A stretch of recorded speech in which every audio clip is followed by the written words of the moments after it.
Ano? Fantastic naman. Sarap naman ang kain ng ating mga beshi. Ayan na si Maring.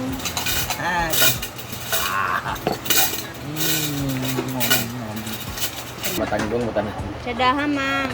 Wow! Hanggang pa naman po. Daganan, mura na akong kaon. Wala naman kaunan? Bayo! Marami si Jay Ford as a painter.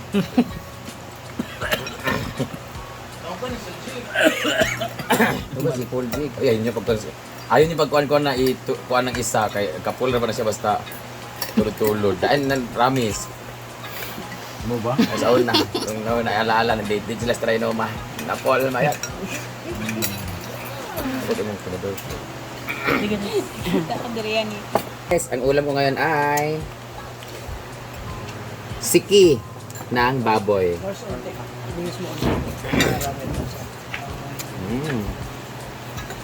Ang daming kamay! Angeline ba? Angeline Quinto. Ang kamay mo naman. Ito din naman din. Guys, ang kalat nito guys. Kaya. Ata. Sige sa Surigao ng tingin. Meron tayong sa tanghon.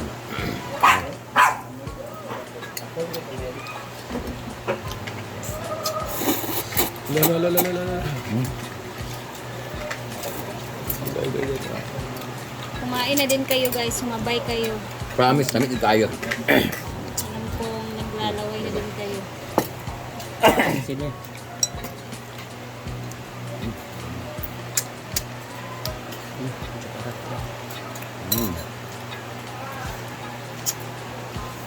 Pag ganitong ulam talaga guys na luto, gusto ko talaga yung sobrang daming toyo, mantika, at the same time maanghang. Gusto ko sana yung malapot kaso nainggit na ako sa kanila kumakain na kasi sila. Padugayin. Ay, parisi ko pag tanim mo.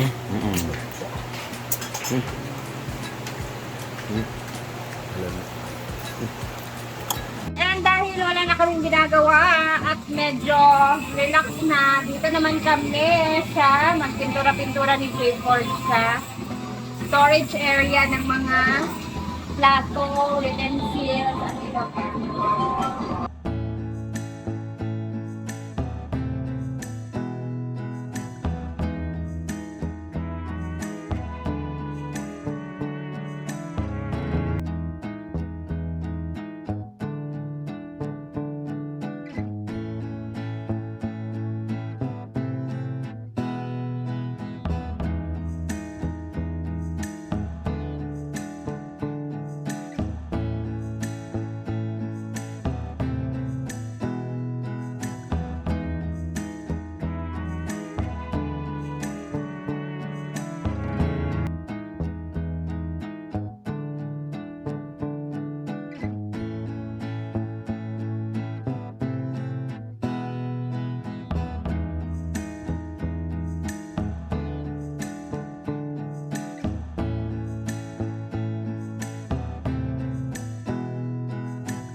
So, nag-start na sila dito maglagay ng mga bakal, guys. Oo. Kasi nga, 'di ba? Uulan bukas. Bukas daw papasok yung bagyo. Today nga umuulan na, 'di ba? So kailangan nilang tapusin 'to ngayon before mag 5, kailangan mailagay na yung bubong na color roof na yan. So kanina nakapag-stop sila, muhinto yung trabaho nila kasi umuulan. So tinakpan na lang doon sa CCTV. So ngayon talaga kailangan matapos siya, guys.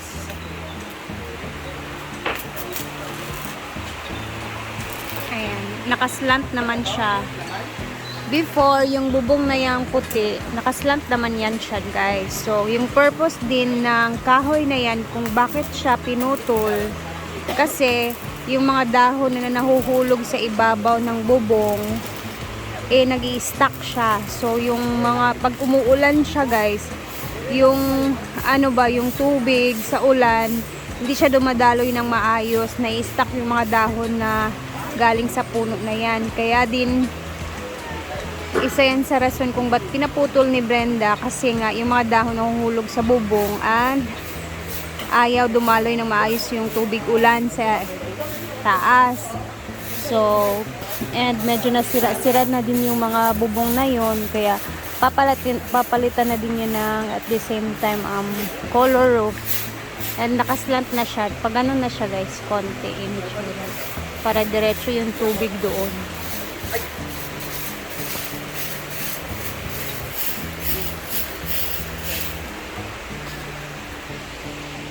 Ayan.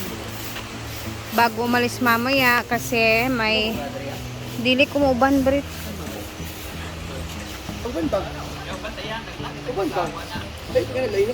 Ayan na yung mga dahon nga dumidikit.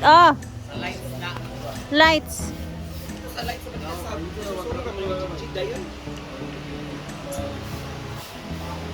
Sila People's Palace, lights. Pangakong ko si pwede na kumusunod kami doon ni Mark. Balik ka sa gram. Mag-date na lang dahil si Diday. Ako. Dili ang mag-ulan, uy. At para mananaw na lang din mi. So mamaya kasi magbabalingasag sila. May event mamaya sa Balingasag si Brenda. Nagre-ready na yan. Ayan. So bukas na bukas tapos na to, guys. Tatapusin nila to ngayong hapon. Kasi bukas is bagyo. Pwede nigot na ni plain scene, kaya kaulataan man siya sige kaulanan. Ano na lang no, plain scene na lang no. Kaniyog na to dato oh. Kani mo ulan, okay na dili na tanggalon diya basta pagulan ng gudan niya, lata na kayo. Ba magabok kadugayan, mapiang na diya para di na maguba, dagdag ano, sakti na maguba na diya. Kanilang jud ha, but na sin dali taman. Parang nabubulok kasi siya, guys, tapos lagi siyang nababasa. Palalagyan daw niya ng plain set. Wala bagyo na ba ugma ah? Tubo daw. Tubo diya. Bukan tubo. Na maana magyapon din mahulog yapon kay dagan man kay daw sa taas. Naana naman na siya ang gutter, naana na. Oh, nawiwi na ang gutter. Oh.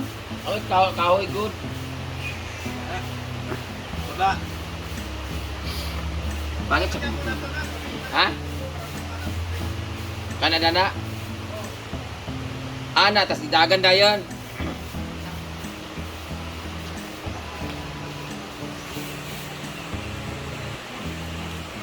Ulan dia umak sa ikuan studio.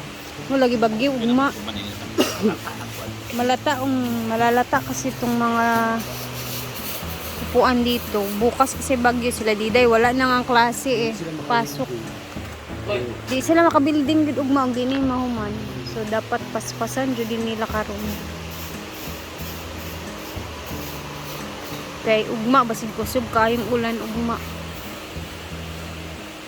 May untag hinay lang.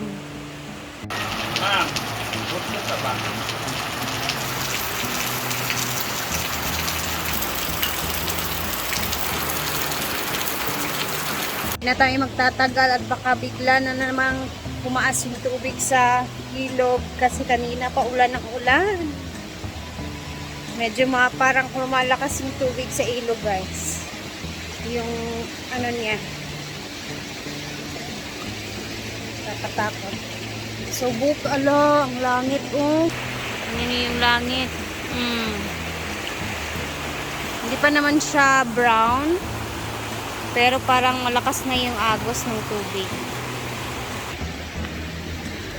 So, unahan na nating umuwi at baka hindi tayo makatawid mamaya. Tapos, alis nga pa sila Brenda ngayon. Eh, nag-make-up na sila doon nung pag-alis ko. So, mamayang gabi yung show nila. Dito lang naman malapit sa amin. Next barangay guys, malapit lang. So, hopefully hindi umulan para makapunta din tayo. Baka makapunta kami ni Mark kasama si Diday. Pero parang malabo kasi hindi maganda talaga yung langit. And mag-ingat tayong lahat kasi may bagyo. And kailangan nating mag-ingat na naman, lalo na yung malapit sa mga ilog tsaka dagat. Ingat tayo guys ha. And hanggang dito na muna ako kasi kailangan ko na uwi. Bukas na naman ulit. See you tomorrow and God bless everyone. Mag-ingat. And thank you for always watching. Bye!